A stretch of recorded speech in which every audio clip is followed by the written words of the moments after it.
ప్రేమ అన్న పదానికి రెండు అక్షరాలు, కానీ మీరు నాపైన చూపించినటువంటి ప్రేమ అనంతం. నేను సురేష్, మీ ప్రేమకు బానిస. ఓకే, ఇప్పుడు మన యొక్క బ్రౌజర్ ప్రొవైడ్ చేస్తున్నటువంటి ఈ యొక్క కన్ఫర్మ్ అనేటువంటి మెథడ్ గురించి మాట్లాడుకుందాం. మీకు ఇంతకు ముందు ఏమని చెప్పాను, ఈ యొక్క అన్ని కండిషన్స్ సాటిస్ఫై అయితే ఈ విధంగా ఒక కన్ఫర్మేషన్ డైలాగ్ ని చూపించమని చెప్పాను. ఓకే, అసలు ఈ యొక్క కన్ఫర్మేషన్ డైలాగ్ ఏ విధంగా ఉంటుంది అనుకునంటే, ఈ విధంగా కన్ఫర్మ్ అని రాస్తాం, అందులో ఒక మెసేజ్ రాస్తాం అనమాట. సో ఈ విధంగా రాసిన తర్వాత మనకి ఈ విధంగా ఓకే మరియు క్యాన్సిల్ రెండు బటన్లు ఇస్తుంది అనమాట. ఒకవేళ మీరు ఓకే మీద క్లిక్ చేశారనుకోండి, మీకు అది ట్రూ రిటర్న్ చేస్తుంది అనమాట. అలా కాకుండా ఎస్కేప్ లేదా క్యాన్సిల్ మీద క్లిక్ చేశారనుకోండి, ఫాల్స్ రిటర్న్ చేస్తుంది అనమాట. ఓకే, ఇప్పుడు ఒక్కసారి మన యొక్క ప్రోగ్రామ్ లో అది మనం చెక్ చేద్దాం. సో ఇందుకోసం నేను ఏం చేస్తున్నాను అనుకోనంటే, ఇక్కడ చూసారా అన్ని కండిషన్స్ సాటిస్ఫై అయ్యాయి అనుకోండి, ఇక్కడ చూడండి సీట్ అవైలబుల్ ఈ యొక్క ఇఫ్ లోకి వెళ్తుంది, ఏజ్ అబోవ్ 50 ఉంది, అలానే హ్యాజ్ ఆధార్ కార్డు ఉంది, సో ఆధార్ కార్డు కూడా ఉంది.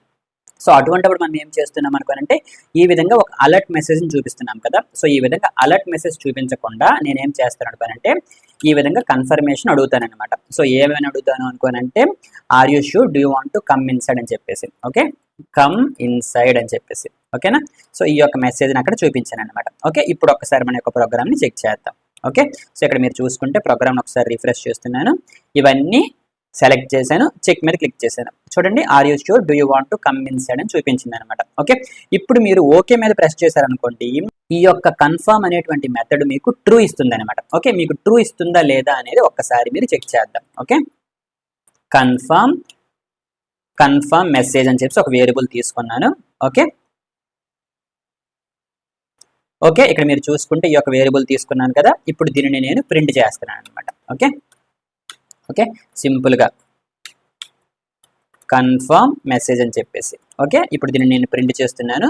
సో ఇప్పుడు ఇది మనం చెక్ చేయాలి అంటే మన యొక్క డెవలపర్ టూల్స్ ఓపెన్ చేయాలన్నమాట, అంతే కదా. ఎందుకోసం అనుకుంటే ఇది యొక్క కన్సోల్ ఆఫ్ స్టేట్మెంట్ అనమాట, ఇది మనకి ఇందులో కనిపించదు. సో మన యొక్క Ctrl+Shift ప్రెస్ చేస్తే ఈ విధంగా డెవలపర్ కన్సోల్ వస్తుంది, ఇందులో మనకు కనిపిస్తుంది అనమాట. ఓకే, ఇప్పుడు ఓకే మీద ప్రెస్ చేశాను. ఓకే, ఇప్పుడు ఒక్కసారి మళ్ళీ చెక్ చేద్దాం. ఓకే, అన్ని సెలెక్ట్ చేశాను, చెక్ మీద క్లిక్ చేశాను. ఓకే, ఓకే మీద ప్రెస్ చేశాను, ఇక్కడ చూడండి నాకు ట్రూ వచ్చింది అనమాట. ఓకేనా, సో అలా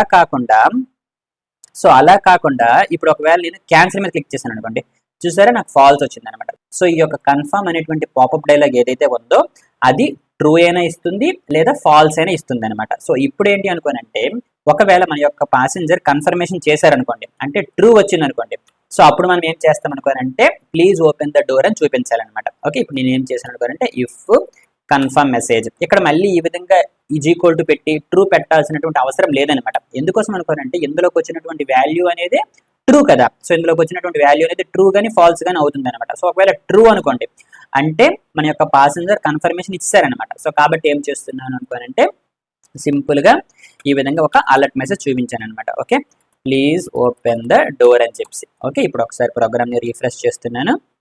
ఓకే, అన్ని సెలెక్ట్ చేస్తున్నాను, చెక్ మీద క్లిక్ చేశాను. ఇప్పుడు చూడండి are you sure, do you want to come inside అంటే ఓకే చేశాను అనమాట. చూసారా ప్లీజ్ ఓపెన్ ద డోర్ అని వచ్చింది అనమాట. ఓకే, ఓకే మీద ప్రెస్ చేశాను. ఓకే, సో ఈ విధంగా మన యొక్క కన్ఫర్మేషన్ అనేటువంటి డైలాగ్ని ఉపయోగించుకోవచ్చు అనమాట. ఓకే, సో మనకి టోటల్గా బ్రౌజర్ వాళ్ళు 3 రకాలైనటువంటి పాపప్ డైలాగ్స్ ని ప్రొవైడ్ చేస్తున్నారనమాట. ఒకటి అలర్ట్, ఒకటి ప్రాంప్ట్, అలానే ఒకటి కన్ఫర్మ్ అనమాట. సో అలర్ట్ అనేది సింపుల్ గా ఒక మెసేజ్ ని చూపించడానికి, ప్రాంప్ట్ అనేది యూజర్ దగ్గర నుండి ఇన్ఫర్మేషన్ ని తీసుకోవడానికి, అలానే కన్ఫర్మేషన్ అనేది యూజర్ దగ్గర నుండి కన్ఫర్మేషన్ ని తీసుకోవడానికి అనమాట. ఓకే, సో ఇందులో మనకి కేవలం ఒక ఓకే బటన్ ఉంటుంది, ఇందులో మనకి ఓకే మరియు క్యాన్సిల్ బటన్స్ ఉంటాయి, అలానే ఇందులో కూడా మనకి ఓకే మరియు క్యాన్సిల్ బటన్స్ ఉంటాయి అనమాట. ఓకే, సో ఈ యొక్క అలర్ట్ అనేటువంటి మెథడ్ మనకి అన్డిఫైన్డ్ రిటర్న్ చేస్తుంది, అలానే ఈ యొక్క ప్రాంప్ట్ అనేటువంటి మెథడ్ యూజర్ ఇందులో ఏదైతే ఎంటర్ చేస్తారో ఆ యొక్క వాల్యూని రిటర్న్ చేస్తుంది. ఒకవేళ యూజర్ క్యాన్సిల్ లేదా ఎస్కేప్ బటన్ మీద ప్రెస్ చేసినట్లయితే నల్ అనేది రిటర్న్ చేస్తుంది అనమాట. అది మీరు గుర్తుపెట్టుకోండి, ఇందులో మనకి అది నల్ రిటర్న్ చేస్తుంది అనమాట.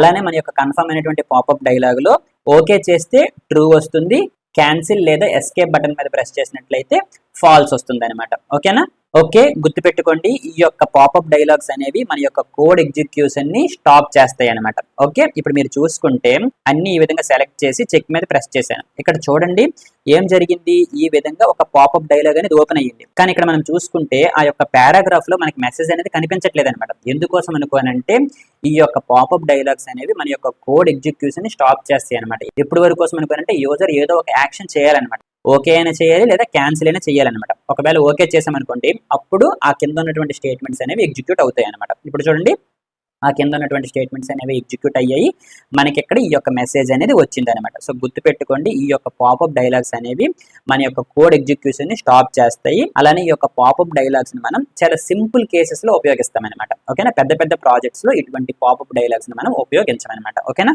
అయితే ఇప్పుడు మనం రాసినటువంటి ఈ యొక్క ప్రోగ్రామ్ బాగా గమనిస్తే ఒక ఇఫ్ ఉంది, ఆ ఇఫ్ లో ఇంకొక ఇఫ్, ఆ ఇఫ్ లో ఇంకొక ఇఫ్. సో ఈ విధంగా ఒక్కొక్క ఇఫ్ లో ఇంకొక ఇఫ్ పెడుతున్నాం అనమాట. సో నిజానికి ఇక్కడ మనకి ఏం జరుగుతుంది, ఈ కండిషన్ సాటిస్ఫై అయితే ఇది చెక్ చేస్తున్నాం, ఇది సాటిస్ఫై అయితే ఇది చెక్ చేస్తున్నాం. సో కాబట్టి ఒక ఇఫ్ లో ఇంకొక ఇఫ్, ఆ ఇఫ్ లో ఇంకొక ఇఫ్. సో ఈ విధంగా మనం నెస్టెడ్ ఇఫ్ స్టేట్మెంట్స్ అనేవి రాసామన్నమాట. సో ఈ విధంగా నెస్టెడ్ ఇఫ్ స్టేట్మెంట్స్ రాయడానికి బదులు మనం సింపుల్ గా ఈ యొక్క కండిషన్ సాటిస్ఫై అయితే నెక్స్ట్ కండిషన్ మనం దీని పక్కనే చెక్ చేసి వచ్చానమాట. సో అది ఏ విధంగా చెక్ చేస్తాం అనుకోనంటే లాజికల్ ఆపరేటర్స్ ఉపయోగిస్తాం అనమాట. ఓకే, ఇంతకు ముందు మీకు ఒక విషయం చెప్పాను, మన యొక్క ఇఫ్ ప్రోగ్రామ్ చేసినప్పుడు ఇక్కడ మనం ఇది చెప్పాను అనమాట. ఇక్కడ మీరు చూసుకుంటే ఈ యొక్క కండిషన్ అనేది చెక్ చేయాలి, అలానే దీనితో పాటు ఇంకొక కండిషన్ కూడా మనం చెక్ చేయాల్సి వచ్చింది అనమాట. ఓకే, సో ఇటువంటి సమయాల్లో అంటే ఒకే ఇఫ్ స్టేట్మెంట్ లో మల్టిపుల్ కండిషన్స్ ని మనం చెక్ చేయాలి అన్నప్పుడు లాజికల్ ఆపరేటర్స్ ని ఉపయోగిస్తాం అనమాట. సో ఇప్పుడు మనం ఏం చేద్దాం అనుకోనంటే ఈ యొక్క లాజికల్ ఆపరేటర్స్ గురించి మాట్లాడుకుందాం. ఓకే, చిన్న బ్రేక్, చిటికలో వచ్చేస్తాం.